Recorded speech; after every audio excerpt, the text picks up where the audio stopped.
माँ जी, मुझे लगता है अब हमें देवर जी की शादी करवा देनी चाहिए। हाँ, कह तो तू ठीक रही है। अब तो उसकी पढ़ाई भी खत्म हो चुकी है और उसकी नौकरी भी लग चुकी है। अब हमें उसकी शादी करवा देनी चाहिए। मैं कल ही माधवी से बात करती हूँ।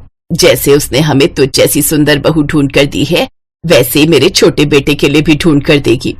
ओफो मम्मी जी, उनसे बात करने की कोई जरूरत नहीं है। आप मेरी छोटी बहन रोशनी को तो जानते ही हो, वो पढ़ी लिखी भी है और खूबसूरत मॉडर्न भी। अरे हाँ, वो तो कुछ समय पहले मॉडलिंग भी कर रही थी ना। वो तो मुझे बहुत पसंद है। वो काफी मॉडर्न और स्टाइलिश भी है। अरे वाह, आपको पता है रोशनी को भी प्रांजल बहुत पसंद है। ये तो बहुत अच्छी बात है। अच्छा चल बहू, अब हमें किटी पार्टी के लिए भी तैयार होना है, नहीं तो हम लेट हो जाएंगे। और हाँ, तुम अपनी वो मॉडर्न और स्टाइलिश मिडी पहन लेना। सरोज तुम्हें देखेगी ना तो बहुत चलेगी। अच्छा ठीक है माँ जी। कुछ देर बाद दोनों सास बहू तैयार होकर किटी पार्टी के लिए निकलने लगती है। लेकिन रमोला जैसे ही गेट खोलती है, वैसे ही छोटा बेटा प्रांजल एक लड़की का हाथ पकड़कर खड़ा होता है और उसके साथ एक गंवार सी लड़की गले में वरमाला डालकर खड़ी होती है। प्रांजल तुम? और ये लड़की कौन है? सासू माई, हम तो हाथ छोट बहुरिया हैं। व्हाट? प्रांजल, ये क्या बकवास कर रही है? यस मॉम, ये ठीक कह रही है। मैं अपने दोस्तों के साथ मसूरी गया था, वहीं मुझे एक ढाबे पर कजरी मिली और इसकी बातें सुनते सुनते मुझे इससे प्यार हो गया और मैंने इससे वहीं शादी कर ली। ये तू क्या कह रहा है? तू इस गवार को मेरी बहू बनाकर ले आया? तुमने तो हमारे खानदान की नाक ही कटवा दी देवर जी। रमोला और गुंजन समझ गए थे कि अब वो चाहकर भी कुछ नहीं कर सकते। ऐसे वो दिन बीत जाता है। फिर अगली सुबह गुंजन खांसते हुए अपने कमरे से आती है। ओह गॉड, ये सारे घर में धुआं धुआं कैसे हो गया? माँ जी, माँ जी। अरे बहू, ये सारे घर में धुआं कहीं ऐसा तो नहीं अपनी रसोई में आग लग गई है? चलो जल्दी से चलकर देखते हैं, इससे पहले कि आग ज्यादा बढ़ जाए।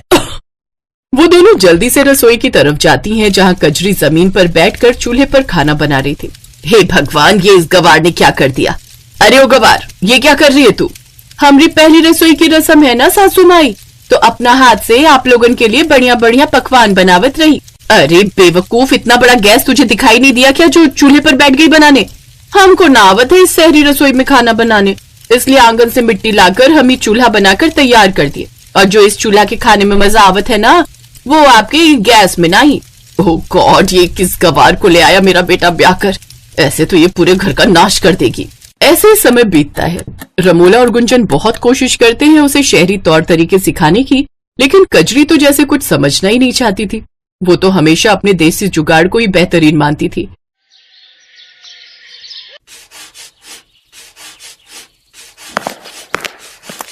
अरे ये तुम क्या कर रही हो? इन बर्तनों को आंगन में क्यों धो रही हो? हमको वो क्या कहते हैं, कंफर्टेबल फील नहीं होता है उस सिंक में बर्तन धोकर, इसीलिए हम यहाँ आंगन में ही धोएंगे। पता है गांव में भी हम ऐसे ही धोते थे। अरे तो ये तेरा गांव नहीं है, देख तो जरा आसपास के लोग कैसे मजाक बना रहे हैं हमारा। अरे सासू माई, आप वो गाना नहीं सुना का? लोगों का काम है कहना, ये हमारा घर है और हम अपना घर में जो मर्जी करें, ये सबसे केहू का क्या फर्क पड़ता है? ऐसे ही समय बीता। फिर कुछ महीने बाद दोनों बहुएं एक साथ गर्भवती हुई। भगवान का लाख लाख शुक्र है जो उसने मुझे एक साथ ये खुशखबरी सुना दी। मुझे तो यकीन ही नहीं हो रहा मेरी दोनों बहुएं प्रेग्नेंट हो गई।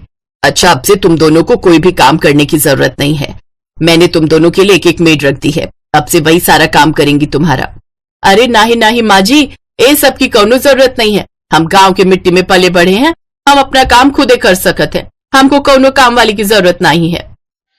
अब जहाँ गुंजन आराम से बेड पर रेस्ट लेती है और अच्छी अच्छी हेल्दी चीजें खाती है, तो वहीं कजरी घर के कामकाज में लगी रहती। कजरी, कब से तू घर के काम में लगी है, अब आराम कर ले। और ये ले, ये तेरे लिए फल लाई हूँ, खा ले। अरे नहीं सासू माई, हमको ये फल वल नहीं खाना। हमको तो गट्टे की सब्जी खाने का मन कर रहा है जो कल रात हमने बनाई थी, वो थोड़ी सी बची है, हम उसी में 3 रोटी खा लेंगे। ये फल तो आप खाओ, आपको इसका ज्यादा जरूरत है। हमने बचपन में खूब घी मक्खन खाया है, हमरे अंदर खूब ताकत है, आप खाओ। इसी तरह कजरी वही करती जो उसे ठीक लगता। ऐसे उनके 9 महीने पूरे हो जाते हैं और अब उनकी डिलीवरी का वक्त आ जाता है। देखिए, आपकी बड़ी बहू की डिलीवरी तो बहुत ही आसानी से हो गई, लेकिन छोटी बहू की डिलीवरी में थोड़े कॉम्प्लिकेशंस हैं। लगता है प्रेगनेंसी में उन्होंने खूब काम किया है। फिर जैसे तैसे वो कजरी की डिलीवरी भी कर देते हैं।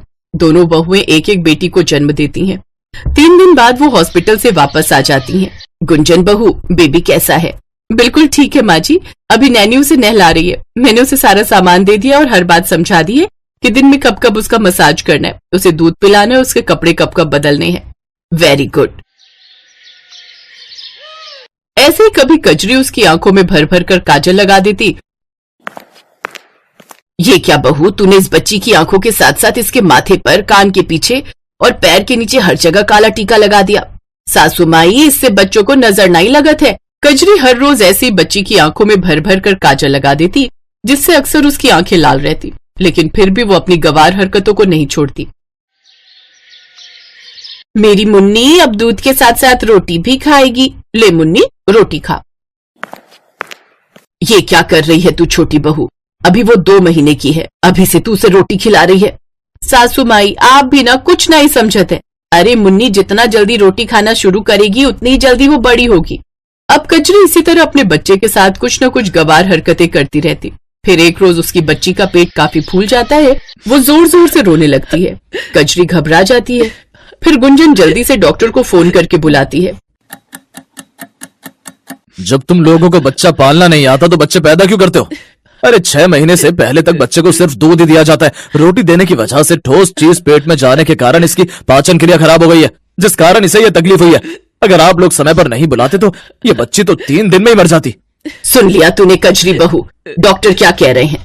अरे गांव से होना कोई बड़ी बात नहीं, लेकिन अपनी गवार हरकतें बच्चे पर थोपना गलत है। हर चीज देसी तरीके से हो ये जरूरी नहीं, कभी कभी मॉडर्न तरीके से की गई चीज भी जरूरी होती है। हमें माफ कर दीजिए सासू माई, जेठानी जी, अब से हम अपने बच्चे का अच्छे से ध्यान रखेंगे। कुछ ही दिनों में गुंजन उसे शहरी रंग में ढाल देती है। अब वो अपने बच्चे का बहुत ही अच्छे से ख्याल रखती है। मुंबई शहर में राजरानी अपने 3 बेटों के साथ रहती थी। राजरानी का सबसे बड़ा बेटा धीरज एक बैंक में सरकारी कर्मचारी था, जबकि मंझला बेटा पुनीत और सबसे छोटा बेटा आरव बेरोजगार थे। राजरानी का परिवार शहर के नामी परिवारों में आता था। धीरज की शादी शहर की ही एक मॉडर्न लड़की एकता से हुई थी, जबकि पुनीत और आरव अभी कंवारे थे। सासू माँ, आज मेरी फ्रेंड्स घर पर किटी पार्टी के लिए आ रही हैं, तो मैं पार्लर जा रही हूँ तैयार होने के लिए। अच्छा, लेकिन तुमने तो मुझसे इस बारे में पूछा ही नहीं। अब क्या मुझे पार्टी करने के लिए भी आपसे परमिशन लेनी होगी माँ जी? ओहो, अच्छा ठीक है, तू जा, घर का काम मैं देख लूंगी। इसीलिए तो मैं आपसे कह रही हूँ कि मेरे दोनों देवरों की शादी आप करवा दीजिए। आखिर मैं भी कब तक अकेली इस घर की जिम्मेदारियों को उठाती रहूंगी? उनकी शादी हो जाएगी तो मुझे भी थोड़ा आराम मिल जाएगा। अरे बहू, शादी तो उन नालायकों की मैं करवा दूं, पर उन दोनों निकम्मों से शादी आखिर करेगा कौन? शहर की कोई लड़की तो उन निकम्मों से शादी करने से रही, तो माँ जी फिर गांव की कोई लड़कियां ले आइए। अगर शहर की लड़की के चक्कर में रही तो ऐसा ना हो कि दोनों देवरों की उम्र ढल जाए और गांव की लड़की भी ना मिले फिर उन्हें। तुम सही कह रही हो बहू, अब भले ही मुझे गांव की लड़कियों को ही बहू क्यों न बनाना पड़े, लेकिन अब मैं उन दोनों की शादी करके ही रहूंगी। अगले दिन ही राजरानी अपने पंडित को बुलाती है और अपने दोनों बेटों के लिए लड़की ढूंढने के लिए कहती है। कुछ ही दिनों में पंडित एक ही गांव की 2 लड़कियों रेशमा और कोमल का रिश्ता लेकर आता है। दोनों ही लड़कियां दिखने में खूबसूरत थी, इसलिए उनकी फोटो देखकर राजरानी झट से शादी के लिए हाँ कर देती है और फिर 2 महीने के अंदर ही उन दोनों को अपनी बहू बनाकर घर ले आती है। राजरानी उनकी आरती उतारते हुए कहती है, हमारे घर में दोनों नई बहुओं का स्वागत है। अब अपने पैर से कलश गिराकर गृह प्रवेश करो बहू रानी। आज से ये घर हमारे साथ साथ तुम्हारा भी है। अरे मोरी मैया, ये तो कितना बड़ा घर है, इतना बड़ा तो अपने गांव का पंचायत घर भी नहीं है। क्यों री कोमल, सही कहा ना हमने? 100% सच कहा दीदी, हमको तो ऐसा लागत है जैसे मैं खुली आंखों से कौनो सपना देख रही हूँ। उन दोनों को इतना खुश देखकर एकता और राजरानी खुश हो जाती हैं, लेकिन उन्हें क्या पता था कि उनके घर आई ये गांव की बहुएं आगे क्या क्या कारनामे दिखाएंगी। अरे मोरी मैया, ये अलमारी यहाँ रखी हुई है, हम तो सारे घर में इसे ढूंढ रहे थे, पर पता नहीं ये जेठानी जी ने इसमें इतनी सारी सब्जियां और फल काहे रखे हैं। रेशमा जल्दी से उसमें से सारा सामान निकालती है और अपने सारे कपड़े उसमें रख देती है। अरे बहू, ये तुम क्या कर रही हो? माँ जी, हम अपने कपड़े अलमारी में लगा रहे हैं। लेकिन मंझली बहू, ये अलमारी नहीं फ्रिज है। फ्रिज वो का बीमारी है। बहू, इसमें कपड़े नहीं बल्कि फल, सब्जियां, दूध और पीने का ठंडा पानी रखा जाता है। अरे मोरी मैया, तभी ने तो हम कहे कि ये ठंडी और लाइट वाली अलमारी तो हम पहली बार देखे हैं। उधर कोमल अपने हाथ में फूलों की माला लेकर इंग्लिश टॉयलेट पर चढ़ाते हुए उसके आगे हाथ जोड़कर खड़ी हो जाती है। तभी एकता उसके पास आती है और कहती है, अरे कोमल, ये तुम क्या कर रही हो? तुमको दिखता ना है का जेठानी जी, हम इसको प्रणाम कर रहे हैं। तुम पागल हो गई हो क्या? भला टॉयलेट को कोई हार पहनाकर उसको प्रणाम करता है क्या? आप नहीं जानती जेठानी जी, हमरे पूरे गांव में टॉयलेट नहीं है। हमको तो संडास के लिए रात में भी जंगल जाना पड़ता था। हमरे लिए तो ये बड़ी ही कमाल की चीज है जेठानी जी। तुम सचमुच में गांव की गवार हो। हाय मोरी मैया, इन सामानों में तो कितनी धूल मिट्टी जमा है। लागत है सासू माँ और जेठानी जी इसकी बिल्कुल भी सफाई नहीं रखती हैं। हमारी जेठानी को तो खुद की पुताई करने से ही फुर्सत कहाँ है जो इन सब पर ध्यान दे। अब हम इसको ऐसा चमकाएंगी कि सबकी आंख खुली की खुली रह जाएगी। हाँ। इतना कहकर रेशमा वो सारा सामान उठाकर बाथरूम में ले जाती है और वॉशिंग मशीन में पानी डालकर धोने के लिए डाल देती है। तभी उसमें से जोर जोर की आवाज आने लगती है। हाय मोरी मैया, लागत है भूकंप आने वाला है। हमको जल्दी से जाकर टेबल के नीचे छुप जाना चाहिए, नहीं तो कहीं ये घर हमरे ऊपर ही ना गिर जाए। रेशमा जल्दी से जाकर टेबल के नीचे छुप जाती है। तभी मशीन की आवाज सुनकर राजरानी वहाँ आती है। ये मशीन इतनी जोर से आवाज क्यों कर रही है? राजरानी भागकर वॉशिंग मशीन के पास जाती है और उसे बंद कर देती है। हे भगवान, ये हो क्या रहा है इस घर में? फ्रिज में कपड़े रखे जा रहे हैं, मशीन में लैपटॉप धुल रहा है, टॉयलेट को माला पहनाई जा रही है। ओफो, पता नहीं क्या होगा मेरे इस घर का। राजरानी रेशमा को आवाज लगाती है और कहती है, रेशमा बहू। जी सासू माँ, हम यहाँ छुपे हैं इस टेबल के नीचे। लेकिन तुम वहाँ क्यों छुपी हुई हो? सासू माँ, भूकंप आए वाला है, आप भी हमरे साथ छुप जाओ, नहीं तो ये भूकंप कहीं आपको भी ना ले डूबे। कोई भूकंप नहीं आ रहा है, जल्दी से टेबल के नीचे से बाहर आओ। क्या हुआ?